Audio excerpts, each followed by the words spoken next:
Thank you, Donald. So this webinar is all about getting ready for the June 30th deadline. The FCC issued a public notice last week, and we're going to tell you all about that. So you know everything you need to know to get ready for this deadline on the 30th. And it's important because if you don't do what the FCC says, your calls are going to be blocked on September 28th. So let's get started here. I'm Jim Dalton with TransNexus, and who's going to join me is Alec Finichel. He leads he's our senior software architect, an expert on Shaken, major contributor to the ATIS standard setting process. He's going to give us a demo later on to show you how robocall mitigation can work now to be useful for your network, and also to help answer any questions you have at the end of the webinar. So I also want to recognize we're partners in this tutorial with the SIP school. So we're going to tell you a lot about, about the regulations and, give you some examples of what's going on, but they really offer great hands-on tutorials and training for Stir and Shaken. So we're happy to partner with them. Everything we're going to talk about, they really provide great training to understand, how to actually put Stir and Shaken and robocall mitigation into practice. So just a little bit about TransNexus. We've been around since 1997, and we've always really been focused on providing a routing engine or policy engine for session border controllers, gateway soft switches.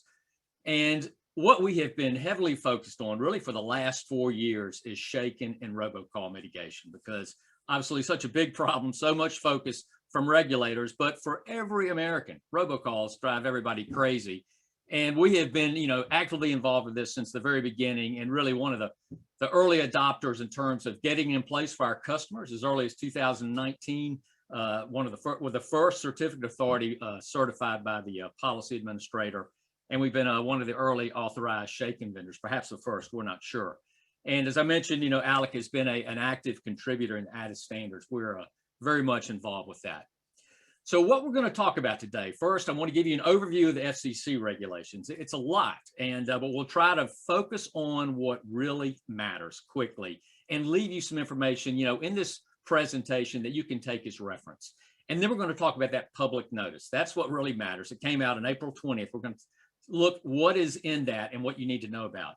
And then from that, notice you're going to have to implement either robocall mitigation or Shaken. So we're going to tell you about what you need to do, how to do that, and to get ready for the deadline. And then we're going to finish up with questions and answers, and look forward to, any questions you have. That's what we're here for, to try to answer those and help you out. So first, before we get started, one quick poll question. Donald, if I could turn it over to you to, poll the audience. This will help us kind of understand, where you are in understanding the journey of getting ready for the deadline, and help us kind of focus our remarks to best serve you. And I tell you, there's a list there, and there's really a range of service providers out there that we talk to. If you haven't done anything yet, that's kind of the first poll question, you're not alone. And, there's been a lot of talk about this, but, really what to do, nobody knew until that public notice came out on the 20th. So everybody's kind of scrambling, trying to understand, everybody knew something was coming, but, there was some doubt about what it would really be. So you've got time. It can be done by the 30th. We can help you do it. And anyway, that's, everybody is together in this together, and it's going to be a great thing when robocalls are, this is really the beginning of the end of robocalls. So that's exciting.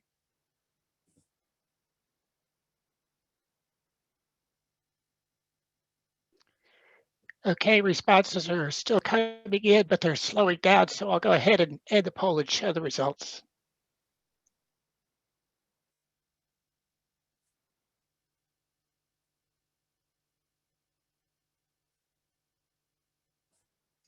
Well, that's interesting. Gosh, thank you everybody for participating in that. And, having started learning, that's really, the bulk of the people. And that's like I say, you're like everybody else. That's what we are here for, to give you the best information to try to figure out, how to move forward. So anyway, let's get started. And let me move on to, let's see.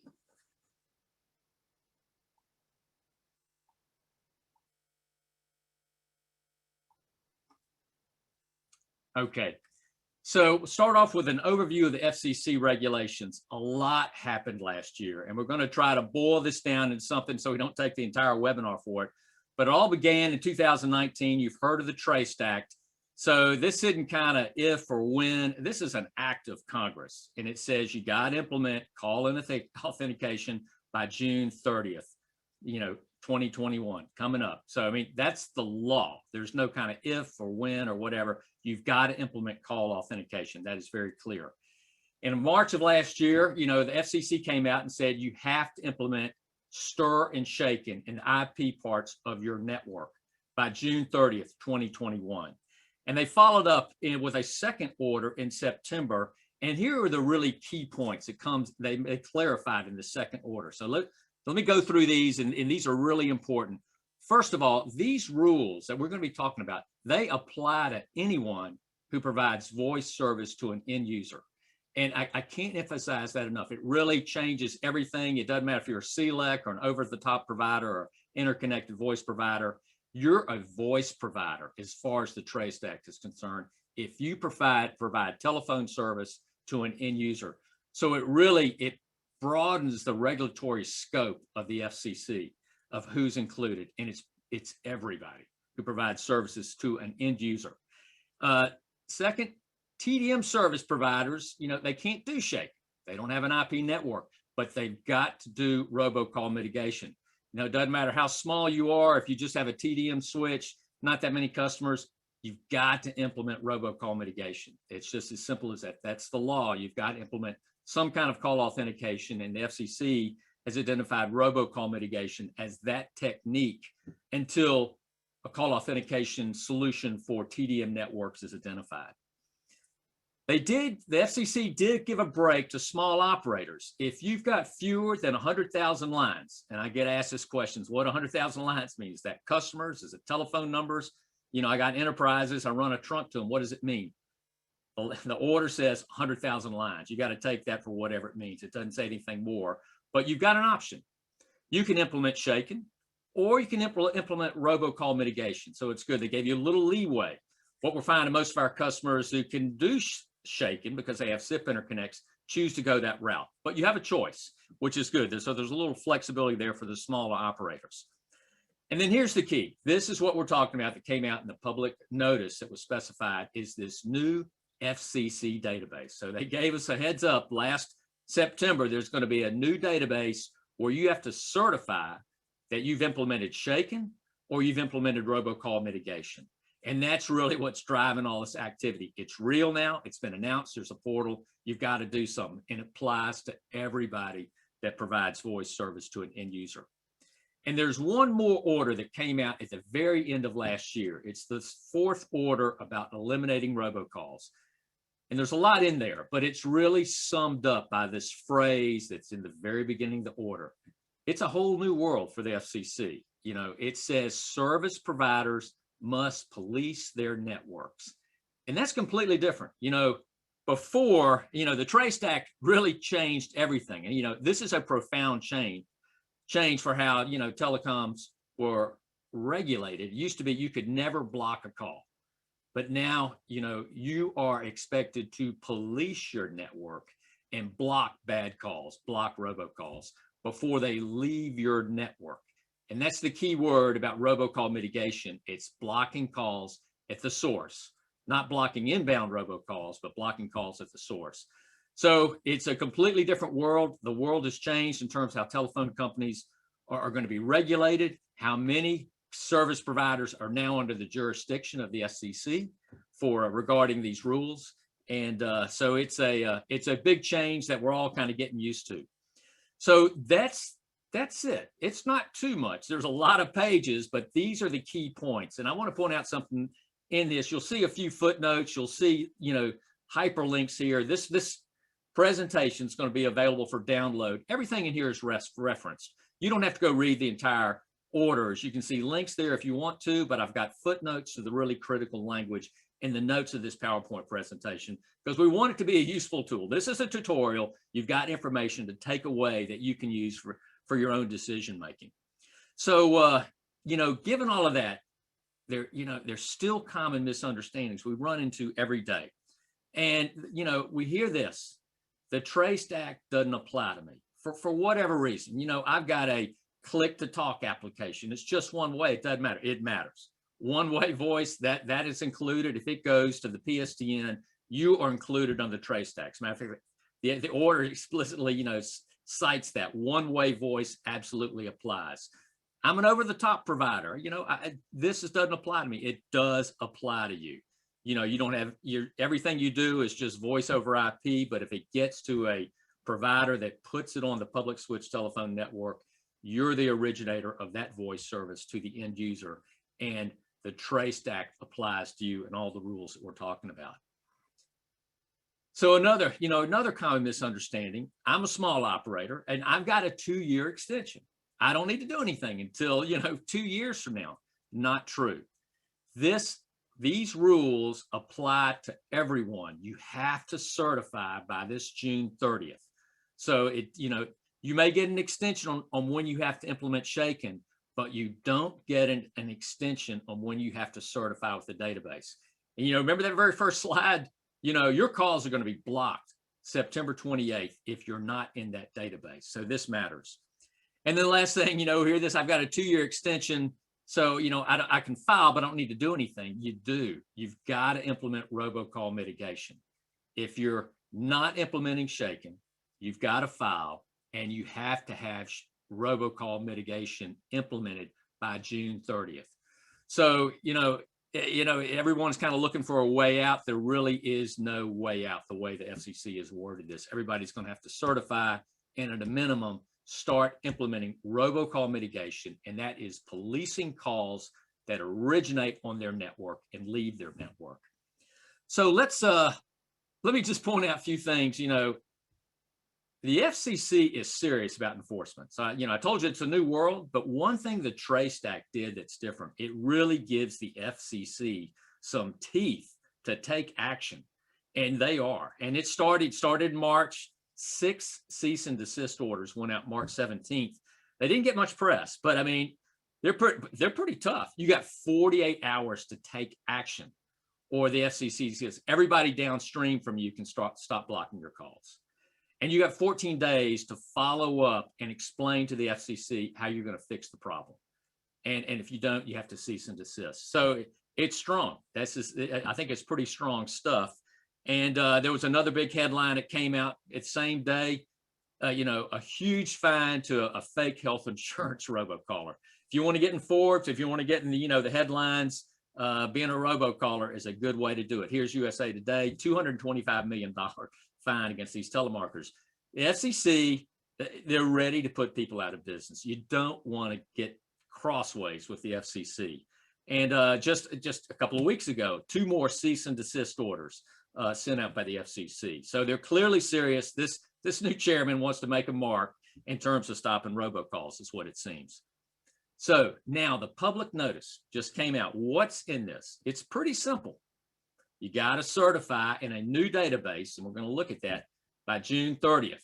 So they've got a portal. You go certify that you've done one of 3 things. You got a choice. Checkbox number 1. I've completed I've got a complete stir shaken implementation for my network. I'm all SIP. Every call gets shaken authorization. Every outbound call gets shaken authorization. Easy. Check that box. You're done. 2 more choices. I don't have shaken everywhere. Maybe I got some TDM trunks. Well, that's option 2. So you're doing shaken, but you're also performing robocall mitigation, and you're going to have to submit your plan.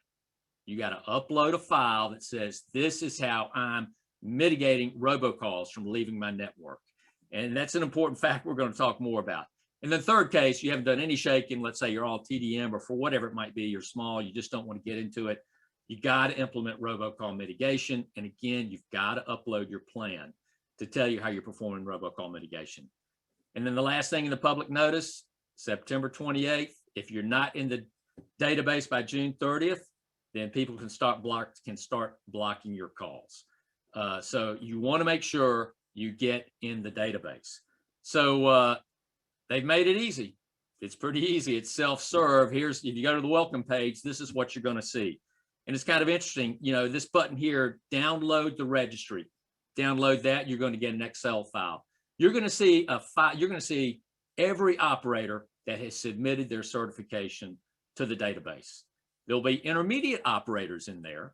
They don't have to do shaking, but they need to be in the database. And then there'll be originating service providers who are providing service to an end user, and they will have certified they're doing shaking, or they will certify they're doing robocall mitigation and shaking, or just robocall mitigation.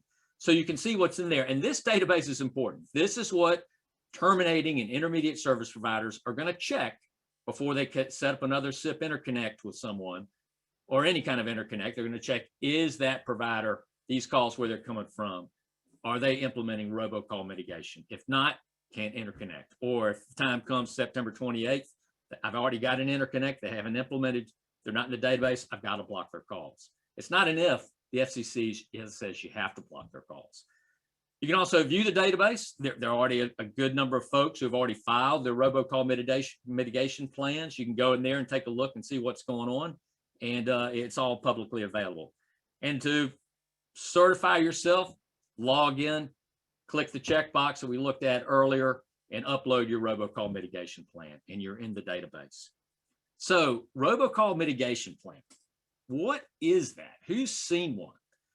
Well, the FCC doesn't give any instructions. By design, they said we're not going to be prescriptive, which is good. You can do whatever you want. So that's a good thing. But they do provide a little guidance. It's got to work. And it says you got to have to include detailed practices. And I'm not sure what that means, but that seems to be the important word, of how you're going to implement robocalls. And you got to do it. You can't just submit a good looking plan. You got to do it.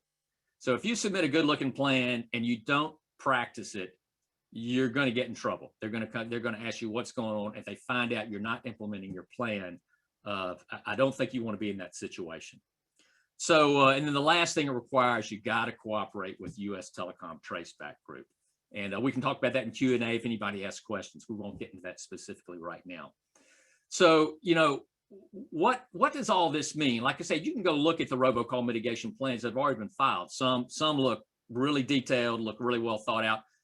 Some of them look pretty short. One's only 40 words, and maybe that's enough. I don't know. We're not one to say it's good or bad, but I just want everybody to be aware the FCC has a note of caution in the second order.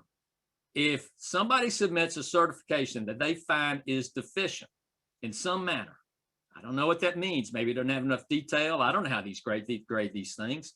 They're not they didn't give you a standard, but in their mind, if they don't like it, then you're subject to enforcement action, and you want to stay away from that. I mean, the FCC clearly they're enforcing these rules, and what that means is if they don't like it, they're going to remove you from the database.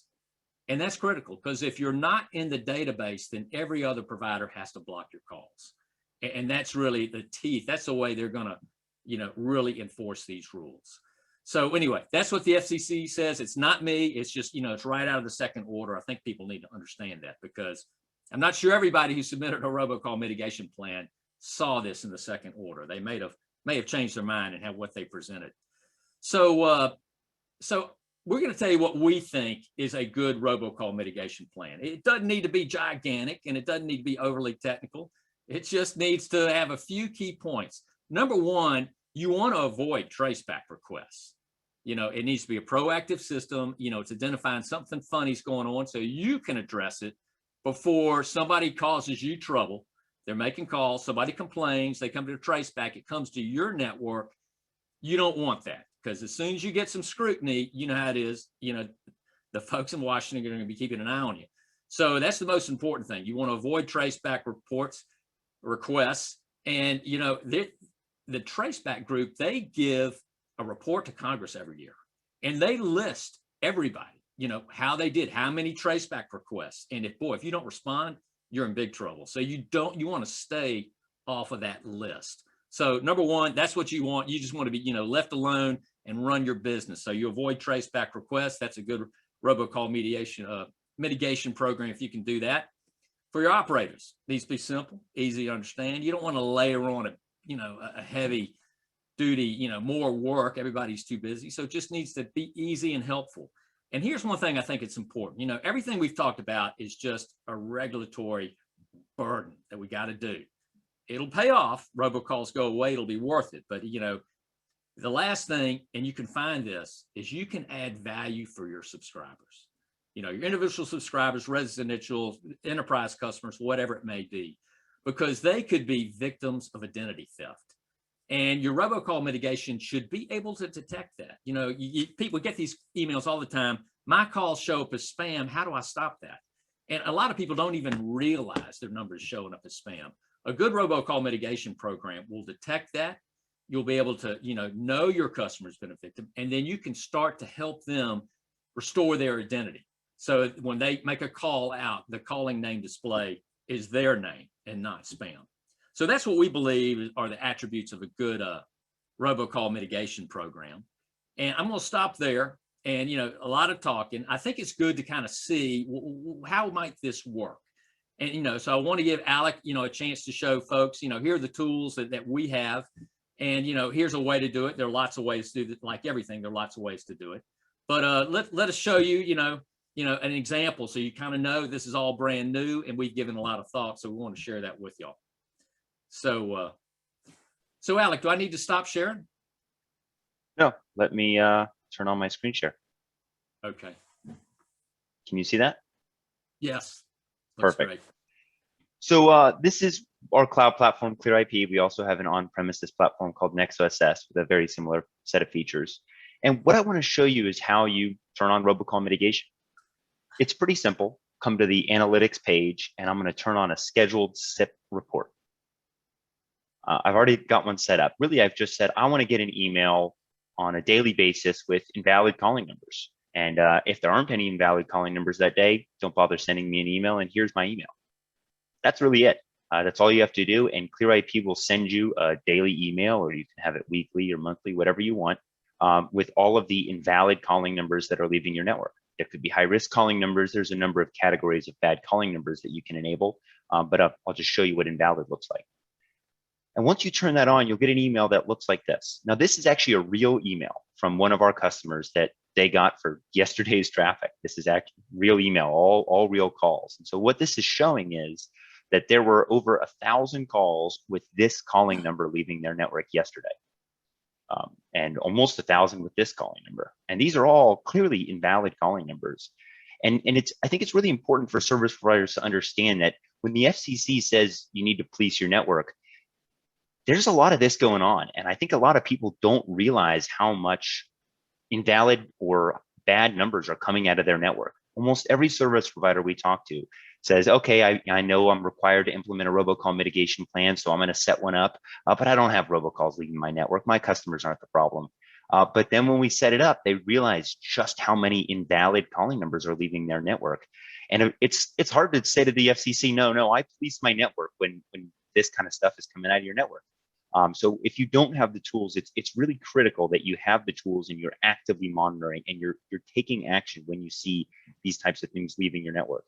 Because once this is required, you can expect that terminating service providers are going to be looking for this. And if they see this, you're going to get traceback requests and you're going to get asked why it's happening. And that, as Jim mentioned, is not something you want. And finally, let me just show you what happens when an invalid number is sent to our platform and what that looks like. So I can come to Analytics, SIP Messages, and this is a near real-time view of every call that's sent to ClearIP. Calls show up here within 100 milliseconds of them being sent to ClearIP. And there's a couple columns here I'll just quickly highlight. I've got the calling number, I've got the called number, and then I've got, is this an invalid number? Yes or no. Is this a high-risk number? And a high-risk number is something, it's a do not originate number, something that's a known robocall. And then what's the reputation score? Reputation scores are 0 to 100 scores. The higher the score, the higher the certainty that it's a robocall. This is exactly the same thing that's used on the inbound side when you're receiving a call. So when I get a call on my Verizon cell phone, it'll show up sometimes with the word spam as the caller display name. That's based on analytics. So instead of letting that call get to the Verizon cell phone and having Verizon or any carrier complain about your call, before it leaves your network, you can screen and say, is this going to show up as a bad call, and take action to quickly shut that down before you get those complaints with those reputation scores. And it's really easy to kind of find all your calls if you want to, here, just run a quick report. Here's everything with the reputation score greater than, I don't know, 25. It's that simple. I could look over any time period. So that's just a quick overview of how the Clear IP platform can tell you if any of your calls that are leaving your network have a bad reputation, invalid, or on a DNO list, anything that you need to take action for. And with that, I'll turn it back over to Jim. Yeah, one question. So that what you're looking at there, you're showing that's somebody, they could be a victim. If they have a bad reputation, they could actually be a victim of yes, somebody else that's abused their number. Okay. There are really two ways that you get onto these lists of bad numbers. Either you're making robocalls with that number, or someone else is making robocalls with your number, pretending to be you. People do that all the time. They pretend to be the IRS. They pretend to be Amazon. They pretend to be Microsoft and try and commit fraud. And then that causes those numbers to get listed as bad numbers. So when that happens, you want to know, investigate, determine if it really is your customer making those robocalls. And if it is, you need to shut them down. If it's not, you need to go to those reputation databases and say, hey, I know, you've seen robocalls from these numbers, but it's not the customer that owns that number, so you need to remove it. So it's critical that you monitor this for both of those situations. Great. All right. Thank you for clarifying that. Well, let's see. Let me share my screen.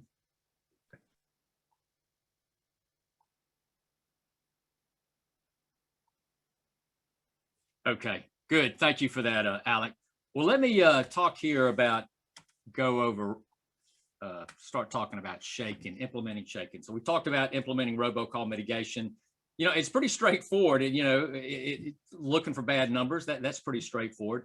But what about implementing shaking? One thing it's really good about shaking, it really does give value for your customers, because when their calls get, terminated at the terminating network, they're going to be verified. And that's real value, especially for enterprise customers. So I'm going to go through, this is a brief tutorial of really the focus on the questions that we get, that what I want to kind of clarify, people trying to understand, how does all this work? So this is going to be a little bit more policy focused than a lot of technical details. And I want to give you some acronyms, a ton of acronyms that are kind of confusing. Maybe you know these, maybe you don't, but it all begins with the governance authority that you see in the top left-hand corner.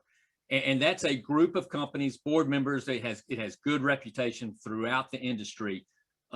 Big carriers, small carriers, non-carriers. Google, Microsoft is on there. Cable companies, wireless.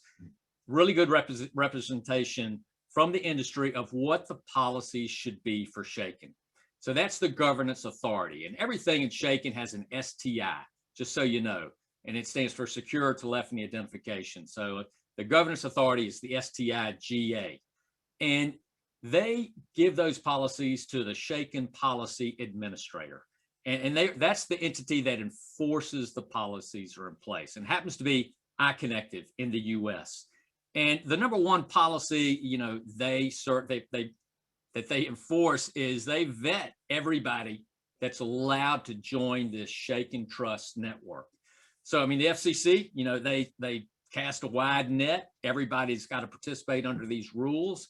But the shaken policy administrator is also trying to keep the bad actors out.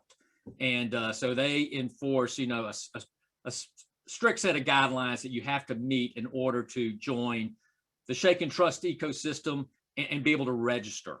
And the other thing that the shaken policy administrator does is they authorize the certificate authorities that can participate. So there's a limited number of certificate authorities. TransNexus is one. You've got to have a shaken certificate to sign telephone calls. It can't be, any kind of certificate, an SSL certificate, something like that. It's got to be a shaken certificate. And that's all you can do with a shaken certificate, sign telephone calls. And you can't get a shaken certificate unless you've got this service provider code from the policy administrator. So certificate authorities can't give certificates to just anybody. It has to be somebody with a service provider code. Not just any service provider can go get a certificate. They have to have the service provider code. That's how the shaken policy administrator enforces all of this. So now that you know kind of the infrastructure of how all this is set up, the thing you need to do before before June 30th, if you want to implement Shaken, is you've got to register with the policy administrator. And the link to the website is right here. It's iConnective. They have all the guidelines. So, you know, they will walk you through it, and they have good instructions, and the service provider guidelines are described there. But it's more than just filling out a web form. There's some requirements to register. And what you need is, number one, you need to have a FCC 499 file current, you know, on file with the FCC. You need to have an OCN. An OCN you get from NECA.org. And, you know, if you're not a telephone company, you can get an OCN as an IP-enabled service. So just be aware of that, and we can give you more information. The link there, how to get an OCN, provides information. And then the third thing that's really important, and this is really the filter that keeps out just, you know, anybody, is you need to have access to telephone numbers. You don't need to have your own telephone numbers. You can continue to buy DIDs. That makes an awful lot of sense. But you need to have access to be able to get your own numbers if you want to. Now, what if you're not a CLEC? You know, I'm not a certified carrier in any state. I'm not an ILEC. I'm not a CLEC. The FCC in 2016, they enabled voice providers, voice over IP providers, to qualify as an interconnected VoIP provider. It's a pretty simple application. You write a letter to the FCC and say, I want to be an interconnected VoIP provider. I want access to telephone numbers. And after about a 30-day, 60-day review process, you will be an interconnected VoIP provider. You can get access to telephone numbers if you want them, but you don't have to. Most importantly, you can register with a policy administrator, get a certificate, and start signing calls for your customers. So that's the situation today, but it's going to change. What the guidelines of the governance authority says, beginning in June 30th, you don't need to have access to telephone numbers. This lowers the hurdle. You need to have, you know, Form 499, and you got to have to get an operating company number from NECA. But you just need to certify in the database that you've implemented Shaken. So that makes it even easier to register with a policy administrator. And that, the way it's written right now, that'll be available June 30th. And, you know, perhaps that could change and be moved up a little bit. But so really, they're trying to make it easier for everybody to be involved and to be accountable. So a few points about integrating Shaken into your network. If you're thinking about it, you're not sure, I just want to point out, you know, it's not as difficult as it sounds if you're not involved with it already. You know, here's just a simple little kind of network diagram. Point I want to make out here is, you know, Shaken can be deployed centrally. We have customers that are doing this right at their soft switch. It can be deployed at the edge with their SBC. And there are two interfaces. You can use SIP, or you can use an HTTP interface for how you get the digital signature and verify the digital signature. So lots of different ways to design a solution. It's not just a single way. So it's easy to get it into your network, integrated in. And also it could be a cloud or on-premises solution. And, you know, I've got here a media gateway and a TDM interconnection. You can implement, you know, absolutely robocall mitigation if you have a TDM switch. And you will be able to implement in the future Shaken out of band for TDM networks. That's coming later in this year, and we'll be talking about that later. But just kind of an overview of how to implement Shaken in your network and all the options you have. And before we move on, I want to talk about attestation values, because we get a lot of questions about this. The Shaken attestation, that indicates the level of trust. And your customers, they want that A attestation, especially enterprises. That means it's a trusted relationship between the calling number and its user. So you know that calling number, I know who is making that telephone call. Or, you know, maybe that's not a telephone number that's one of mine, but my customer has gotten authorization to use that telephone number. And so given that I trust that based on that letter of authorization, I'll give that an attestation of A. So that is the attestation level that, you know, the highest level that you want to, your customers are going to want. But that's not always the case. You can't always be sure or always trust that the calling number is really, you know, the person making that call is who you identify with that calling number. Classic case is you got a SIP trunk to an enterprise. They've got 100 numbers. You know, if they make a telephone call, it's the CEO's telephone.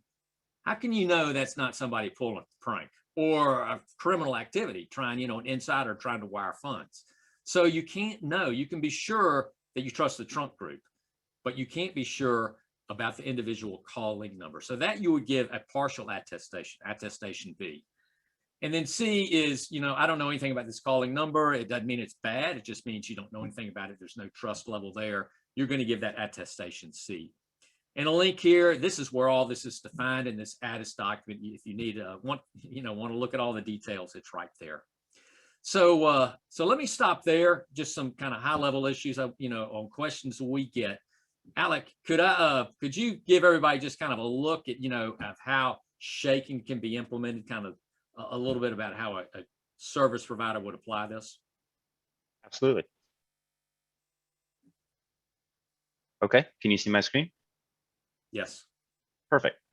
So it's really pretty simple. I'm going to come over here under the STI menu, Secure Telephone Identity, and I'm going to select Certificates because that's where you need to get started. And really, you just come to this page and you create your certificate. We handle all the heavy lifting for you. You come in and you basically put in your credentials to access the STI PA, Policy Administrator I connected, so that we can reach out and get that SPC token that Jim was talking about. And then we go to the certificate authority. In this case, TransNexus is also acting as the certificate authority to issue that certificate. Store your private key, hardware encryption devices, and all of that's kind of handled for you.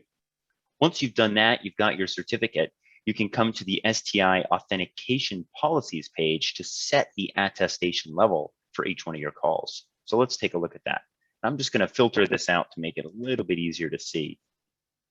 So here I've defined a user, First National Bank, and this is a customer that I have a relationship with. I've given them 2 numbers. So I've set them up, and when a call comes in, it's identified as belonging to them. And I've set these 3 policies up here. So if First National Bank were to use this calling number, or if First National Bank were to use this calling number, my policies say that they want to attest A, that call. That call is going to be signed with an attestation level of A. If First National Bank were to use any other calling number, I'm going to do attestation B, because that's just Jim mentioned. Attestation B, I know the customer, but I don't know the calling number, versus attestation A, I know both the customer and calling number. So it's really that simple to set up your attestation policies. Of course, we have an API, bulk upload capabilities here, and we also have the ability to receive the attestation level in SIP headers. There are some headers defined in 3GPP that allow you to specify the attestation level in the SIP headers. And if you have a switch that supports that, for example, like a Broadworks, we can read those headers and use that instead of having to define the attestation levels, if you have a switch that supports that. Now let's take a look at what a call looks like when that call is signed. So let me come back over to the SIP messages page we were looking at before. And I'm going to filter, let's see, I want to see the authentication. Let's just look for a call, look for one with my number. So here's a call that was signed with my phone number, attestation A. Let's look at what was generated. So here's the SIP invite that came to ClearIP. In this case, we're using a SIP interface. And here's the response that came back. And in that response, we've got this identity header. Now, in this case, it's embedded in the contact header, but there are a number of ways to configure that. And let's look at what that token looks like. Here's that raw identity token, or the passport.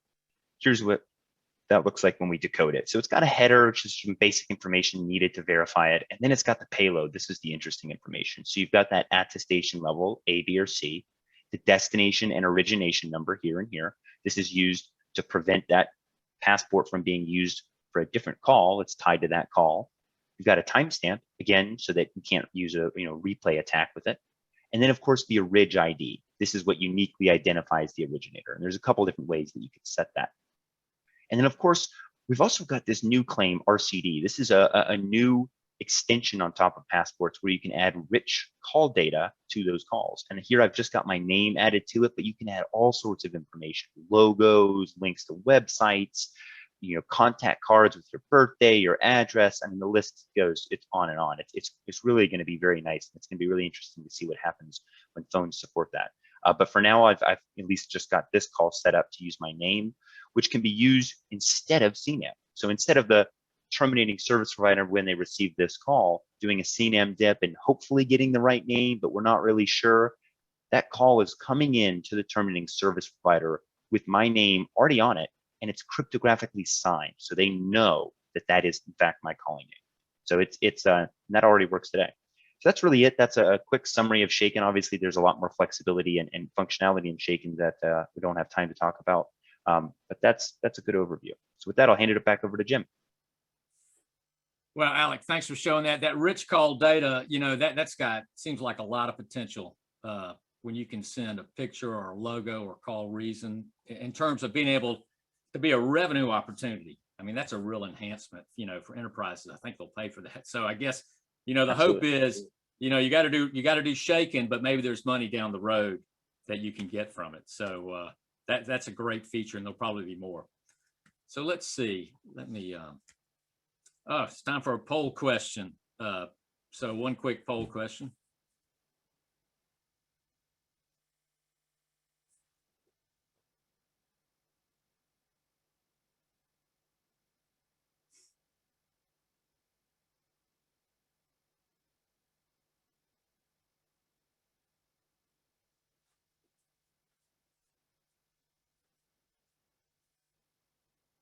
So this will be interesting. How many people have a complete Shaken implementation?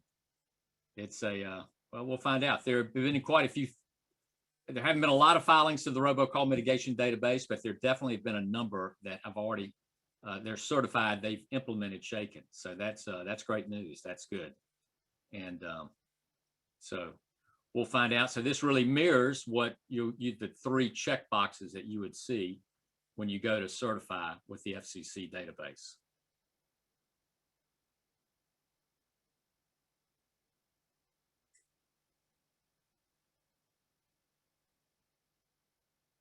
Okay, hey, that's fantastic. 20% have implemented Shaken. That's a 19%. That's great. It's still early in the game, and that's encouraging. That's exciting. When we can trust these phone calls, it's going to be a great thing for service providers and certainly for consumers. So let's see. Let me move on here. So preparing for the June 30th deadline, just kind of want to summarize, what you need to do depending on who you are. If you're big, it's real clear. If you got more than 100,000 lines, you've got to implement Shaken for SIP. I mean, there's no ifs, ands, or buts, no extensions. FCC's been talking about this for years, and it's been a law it will have been a law about 18 months. So you've got to implement Shaken for SIP. And for your TDM trunks, you have to implement robocall mitigation. We talked about earlier, if you have fewer than 100,000 lines, you got an option, which is good. If you can implement Shaken if you want to over your SIP trunks, or you can have a single robocall mitigation implementation for your SIP and your TDM trunk. So that flexibility is useful. And what we're seeing for most, small providers is most that we work with, they have a combination of both SIP and TDM, and they're starting off with robocall mitigation for everything. They're filing, we're doing robocall mitigation for everything because it's easy. It's really easy to implement. You're done with the FCC. You're in compliance. You don't have to worry about the deadline. But what they plan to work on is the transition to Shaken, because that really gives their customers value, that their calls are going to be verified. And so it's nice. You can meet the FCC requirements, get that monkey off your back. You don't have to worry about that while you're starting to implement your Shaken. No reason to wait till for 2 years. Go ahead and start it now. So that's really the best value is what we're hearing from different service providers. So just a little bit about what we do, just to summarize, we have a complete robocall mitigation and Shaken solution combined for both SIP and TDM network. So you can start off with robocall mitigation and transition to STIR when you're ready, Shaken and STIR. We support 2 different protocols, SIP, HTTP. So it's, a lot of flexibility in how you can implement. And we also have a robocall mitigation for non-US users. And I mentioned that because remember we talked about earlier, if you're not in the database, then a US service provider has to block your calls if it has, and I didn't specify this, but the key thing, if it has a US calling number. Well, that applies to international operators. and they are going to have to certify with the FCC, be in the database, we've implemented robocall mitigation, or else when they send a call to the US with a US calling number, it's going to be blocked. And we're a great solution for non-US operators for that specific use case. And for our customers, especially the ones using ClearIP, we've got a robocall mitigation plan template ready. It's ready to file with the FCC, describes all the robocall mitigation practices, tools that are available there that you can implement, and it'll make certification. Basically, add your name to the plan, and you can upload it and certify it, and you're done. And here's one of our customers. Brightlink was an early adopter of Shaken. They've been doing Shaken since 2020, and they weren't the first, but they were pretty close to one of the first companies to certify in the database. So just we're happy to work with them, and they're an early adopter of new technology and what they've done in terms of being able to move forward with Shaken from the very beginning, because they try to differentiate themselves as providing more value for their customers. So that really covers everything we wanted to discuss up front. And really the rest of this time, we're looking forward to your questions and answers and discuss those and answer your questions. So I'll stop there. And I will say, before we answer the first question, we are going to make the slides available. We're going to post them on our website. We'll send out an email to everybody you registered, so you can go get this presentation, download it with the links, the references, everything is included. It'll have questions and answers logged there as well. If we don't answer your question today, you'll be able to get it on our website, and you'll also be able to see a recording of this webinar. So in terms of questions. Yeah. So I'm going to just kind of start running down the list and answer them as quickly as I can. We've got about 11 minutes left. One quick comment. I see a number of questions have come in the chat. If you didn't put your question in the Q&A, could you please put it there? I'm going to go through the Q&A, so we're not going to look at the chat, just to make it a little quicker right now. So the first question: if you have a network that's partially TDM and partially SIP, do you have to do robocall mitigation on the TDM parts if you're doing Shaken on the SIP parts? Yes, exactly. You'd be filing option B with the FCC that you're doing partial stir shaken, and you would clarify in that filing that you're doing stir shaken for your SIP calls and robocall mitigation for your TDM calls. So that's exactly correct. Do wholesale carrier contracts need to have robocall language added to them?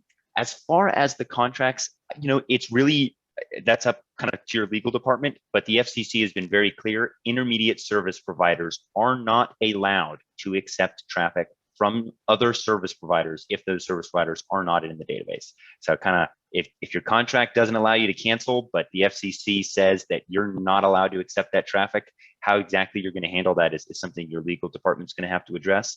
But by the end of this year, if you accept traffic from a service provider not in that database, you as the intermediate provider are not following the law, and you're going to get in trouble with that. So the FCC is taking this very seriously.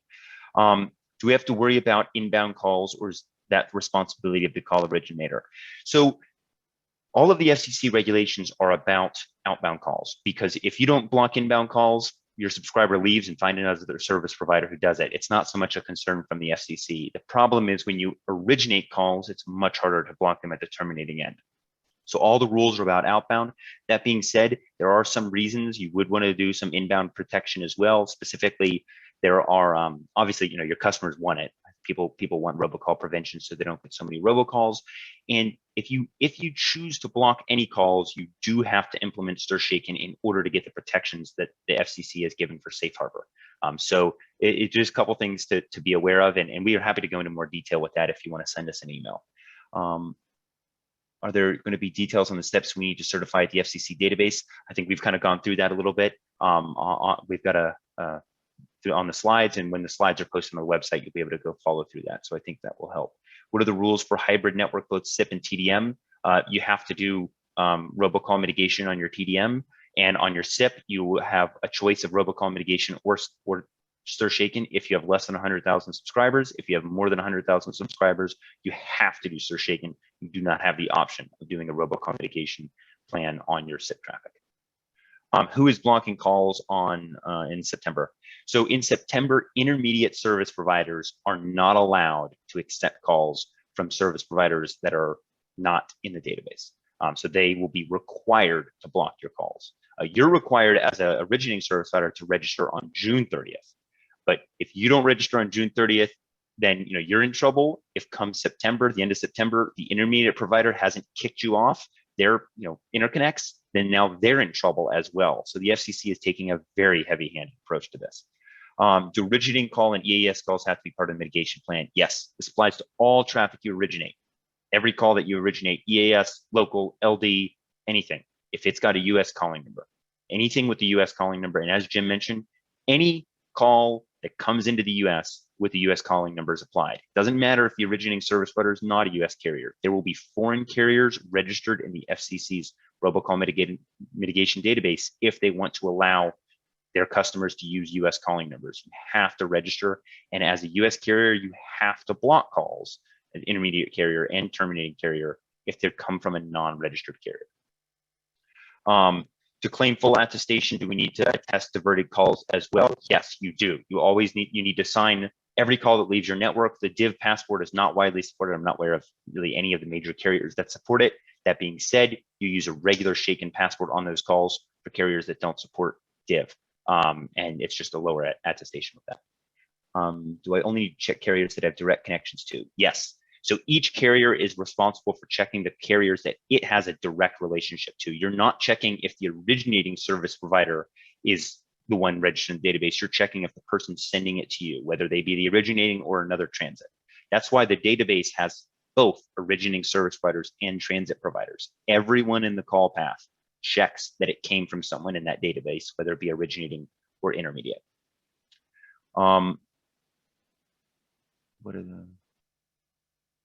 Someone asked about a plan that we can use, a Robocall mitigation plan. Yes, we have a Robocall mitigation plan that anybody using our products, ClearIP or NextOSS, the cloud and on-premises software, respectively, can use. Let's see, can you confirm Robocall mitigation plan with respect to traffic that originates, not transits? It applies to traffic that you're originating. The Robocall mitigation plan is for originating service providers, not terminating and not transit. I'm not sure I understand that question. What about valid looking numbers that are not actually valid or don't belong to you? So the rules say nothing about whether or not the number belongs to you. You can sign a call attestation A if it doesn't belong to you. If you know that that subscriber or end user has the right to use that number, you sign it A. That's what it says. It doesn't matter if it belongs to someone else. If you got it from another carrier or whatever it is, that it has nothing to do with who owns it. As far as numbers being valid, obviously, someone cannot have the right to use an invalid number. The FCC hasn't assigned it if it's a unassigned NPA NXX, or it's totally malformed, and then in which case they don't have the right. So if it's invalid, they don't have the right to do it. But if it's not one of your numbers, they may. How do you distinguish valid international calls from invalid NPA +1 calls? Our number validation is very advanced, and it is able to identify calls based on the prefix. And I see another question about the number length. So we know valid NPA and NXXs that have been assigned. Our platforms are, obviously include STIR/SHAKE and Robocall mitigation, but also toll fraud prevention, least cost routing, a lot of these other services. So we're well aware of, NPAC, LURG, all of that is kind of baked into the platform for those purposes, which enables us to easily identify invalid calls. Why can't the carriers determine if the originating number and caller ID don't match? What would it take to do that? So the originating number does not have to be owned by the originating service provider. That was a common point of confusion a few years ago at one point when the STIR/SHAKE documents were published. Any service provider can sign any other service provider's calling number attestation A, so long as they know the end user has the right to use that number. That's what matters there. How culpable is the carrier that is aggregating traffic with only other companies as end users? When you say other companies, if it's other service providers, then so long as you comply with traceback, you're probably, and don't accept traffic from people who aren't in the Robocall mitigation database, then you're probably fine. If by other companies you mean call centers that are not service providers, then you're an originating service provider and you're on the hook for anything bad that happens, and you will be the one that gets the cease and desist if those calls are flagged as robocalls.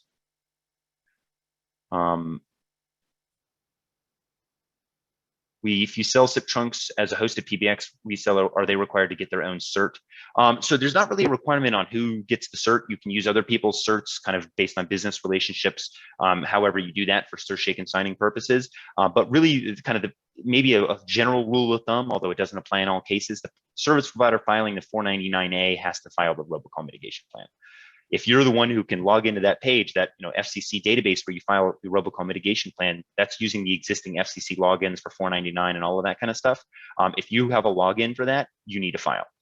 If you're just purely kind of a marketing reseller of a PBX, you don't operate the PBX, you don't do anything, you're just a reseller in the sense that you're not, you really have no equipment at all. You don't operate the switch, then you might not have to do anything.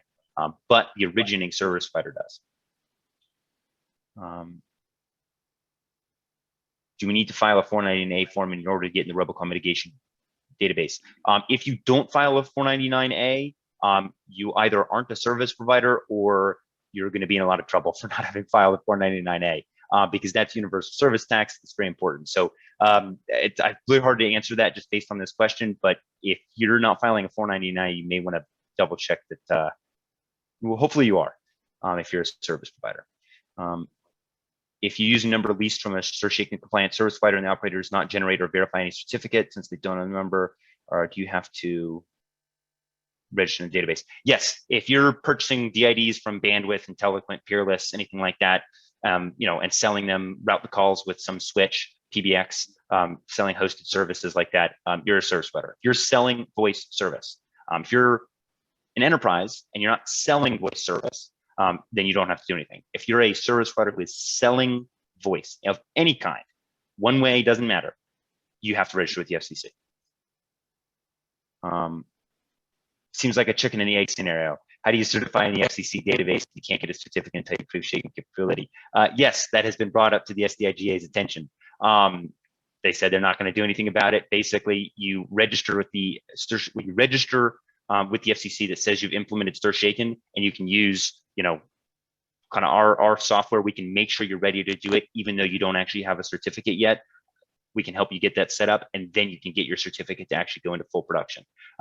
It is a little bit of a chicken and egg situation, but it's not really a problem in practice.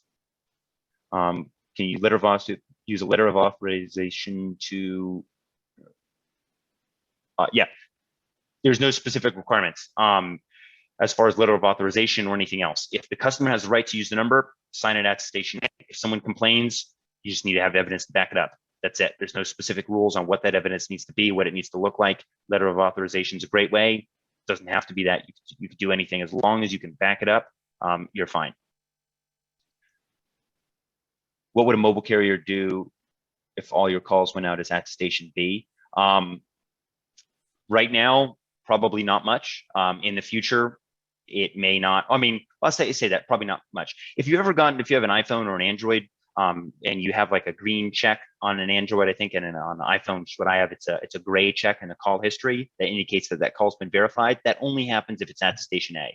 So as every call is signed attestation A, you may have a little bit more of a problem with calls coming in attestation B or C, but remains to be seen what happens. How should a call that is coming into international entity be treated? Do we need to sign those calls as well?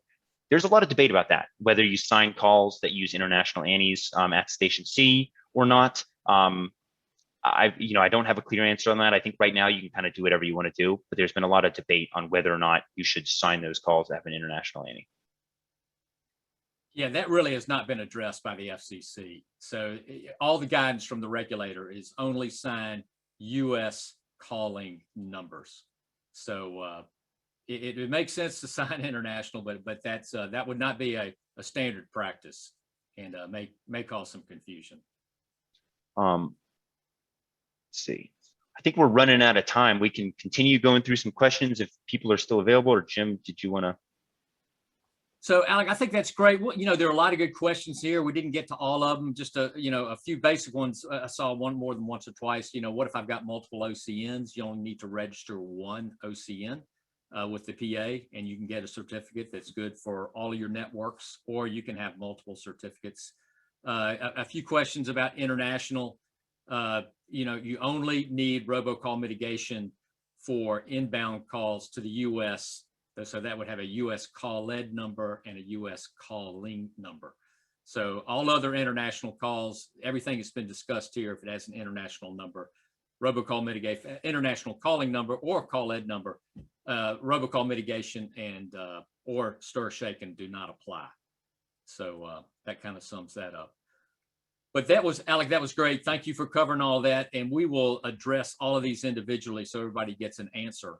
But a lot of really good questions here. All the questions and answers will be available to everybody. So you can hear, get the benefit of everyone else's questions and answers. So thank you everybody for joining our webinar. You've got the contact information. Do you have more questions? Just send a question in to us or give us a call and we'll be glad to help in any way we can. Thank you. Thank you.